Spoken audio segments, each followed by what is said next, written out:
Hello, I want to talk to you about these terror attacks that have been going on in Britain. People in Britain are getting a rough deal here, and people are saying, we shouldn't blame the government, we shouldn't blame the police, we shouldn't blame the authorities, we shouldn't blame the security services. Well, I'm here to tell you different. We should blame the police, we should blame the security services, we should blame the government, but we should also blame all the liberals, all the PC crackpots, and all the hardcore left-wing activists who have made this possible. And I'll tell you why. If you dare confront any of these people, and I'm going to name some of them, I know people who have confronted some of these people. Some of my friends have confronted these people. Organisations that I've belonged to have confronted some of these people and went to the authorities and said, look, these people are terrorists, and they're making no bones about it. And what's happened? They and me on several occasions have been threatened by the police to be prosecuted under religious hate crime speech and such like. Then the lefties have contacted things like employers, landlords. We've lost offices, people have lost jobs, because then the left-wing people start putting pressure on anybody who dares speak out against this. This is not a joke. I'm not making this up. This is genuine. And I'll give you some examples. The Manchester bomber. Wow, who would have known this guy was so crazy, so fanatical, that he would walk into a kid's concert and blow people to bits and kill all those people a few weeks ago? Well, Salman Abedi flew an ISIS flag from his house, a bloody ISIS flag flying from his house. His neighbours reported him. Nothing done. In fact, the very opposite. I know people who had went and reported this guy and were questioned and told, are you racist? What is it with this racist thing? Islam is a religion. It's not a bloody race. There's millions and millions of white Muslims. I don't care what colour you are, whether you're pink with blue spots. It makes no difference to me.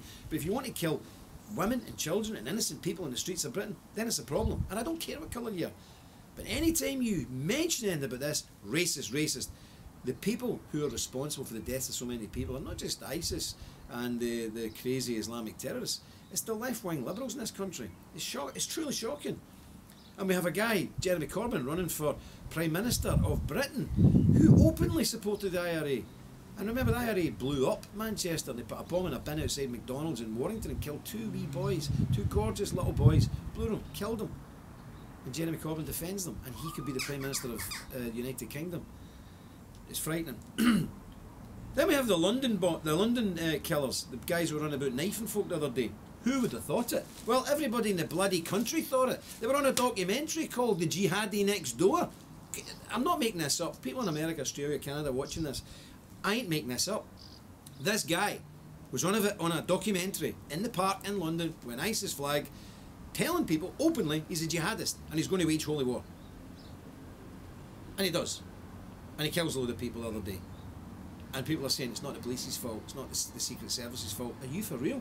If you get caught with a St George flag, an England flag flying from your house, you've got the police around questioning you, accusing you of being a far-right extremist. You've got Labour members of Parliament saying people who fly England flags are potentially far-right extremists. You have the old Labour spin doctor the other day saying Brexiteers are just as bad as ISIS. This is the PC, liberal, left-wing, libtard, snowflake, mental case lunacy that's going on in Britain that's leading to people being killed. And I want to tell you something else about this guy. This guy who was on the jihadi documentary, he was Quram Butt. He worked in the London Underground, even after the documentary. He had access to the tunnels underneath Parliament, underneath some of the shopping streets in London. I'm not joking. I'm being serious. He was on a documentary as a jihadi, and he was still working for the London Underground. And remember, we had bombs on the Underground that killed 57 people a few years ago.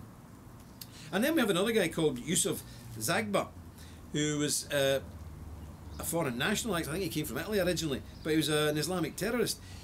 He already was on a European terror watch list, and he was so severe, Syria refused him entry. Syria, where there's a gigantic war raging, they wouldn't let him in. You're not coming in here.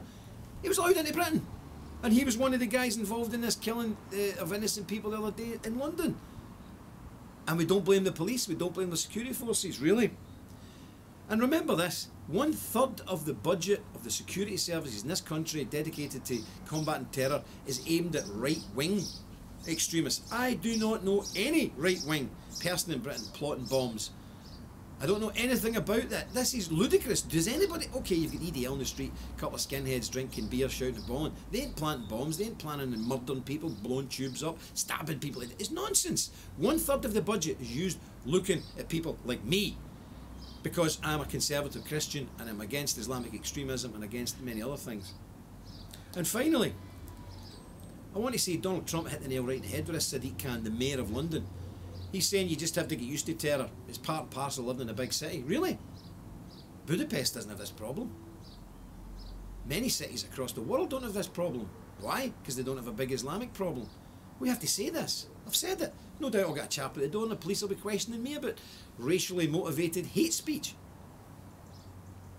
And remember, Sadiq Khan, the mayor of London, is the same guy back in 2002 who vociferously defended convicted terrorists and was most upset. He said it was a stitch up by the state. There was no evidence against these people.